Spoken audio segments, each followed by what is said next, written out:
নবীর উম্মতের দল, যুগের পর যুগ রসুলের উপর অত্যাচার নেমে আসলো। রসুলের পর সাহাবায়ে কেরামদের উপর অত্যাচার নেমে আসলো। একটা পরিবারের তিনটা সদস্য ঈমান আনার কারণে তাদেরকে অত্যাচার করেছে, নির্যাতন করেছে।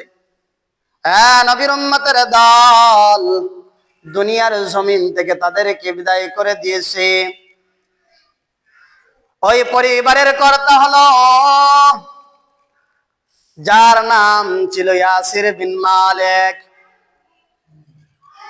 বিবির নাম ছিল সুমাইয়া, সন্তানের নাম ছিল আম্মার। কেমন ছিল তাদের উপর অত্যাচার! ঈমান আনার কারণে তাদের উপর নেমে আসলো জুলুম। নবীর উম্মতের দল, তাকায় দেখো, যখন এই জানতে পারলো তারা পুরা পরিবারটাই মুসলমান হয়ে গেছে, ঈমান এনেছে, সবাইকে আবু জাহাল মরুভূমির প্রান্তরে উত্তপ্ত বালুর মধ্যে নিয়ে যায়।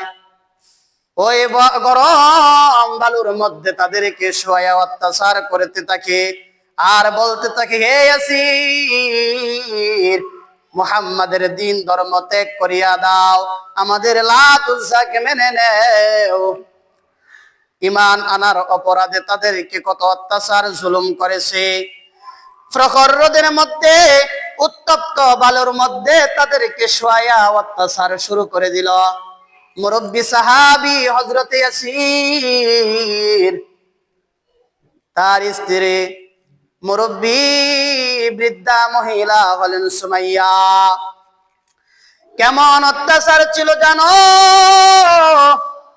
এক এক যন্ত্রণা জ্বালা অত্যাচার করতে করতে ইয়াসিরকে দুনিয়ার জমিন থেকে বিদায় করে দিয়েছে।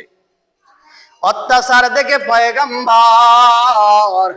পয়গম্বর বলতেছেন, সবরান আলা ইয়াসির ফাইন্না মাওইদাকুমুল জান্নাহ। আল্লাহর পয়গম্বর বলেন, হে ইয়াসিরের পরিবার, ধৈর্য ধরো, ফাইন্না মাওইদাকুমুল জান্নাহ, তোমাদের ঠিকানা হলো আল্লাহর তৈরি জান্নাত। পয়গম্বরের তখন কিছু করার ছিল না, যখন তারা অত্যাচারিত হচ্ছিলেন। নিষ্ঠুর পাষাণ আবু জাহাল অত্যাচার করতে করতে ইয়াসিরকে দুনিয়ার জমিন থেকে বিদায় করে দিয়েছে। পাষাণ হৃদয় আবু জাহাল ইয়াসিরের বৃদ্ধা স্ত্রীকে বর্ষা দিয়ে লজ্জাস্থানে আক্রমণ করে আঘাত করে ইয়াসিরের স্ত্রীকে দুনিয়ার জমিন থেকে বিদায় করে দিলেন। সন্তান আম্মারের উপরে নেমে আসলো অত্যাচার। ওই আম্মারের উপর অত্যাচার শুরু হয়ে গেল। আম্মারকে যখন ওই আম্মারের চোখের সামনে বাবাকে হত্যা করেছে, মাকে হত্যা করেছে, এই নবীর উম্মতের দল, সুমাইয়া রাদিয়াল্লাহু তাআলা আনহা ছিলেন মহিলাদের মধ্যে সর্বপ্রথম মহিলা শহীদ। শুধুমাত্র অপরাধ কি? ইসলাম আনার কারণে ইয়াসিরকে দুনিয়ার জমিন থেকে বিদায় করে দেওয়া হয়েছে। তার বৃদ্ধা স্ত্রী সুমাইয়াকে আবু জাহাল লজ্জাস্থানে বর্ষা দিয়ে আঘাত করে দুনিয়া থেকে বিদায় করে দিয়েছে। ইসলামের প্রথম শহীদ মহিলাদের মধ্যে সর্বপ্রথম শহীদ মহিলা হলেন সুমাইয়া রাদিয়াল্লাহু তাআলা আনহা। তারপর নেমে আসলো কি? আম্মারের উপর অত্যাচার। এক পর্যায়ে আম্মার রাদিয়াল্লাহু তাআলা আনহুকে মুক্তি দেওয়া হলো। মুক্তি দিয়েছেন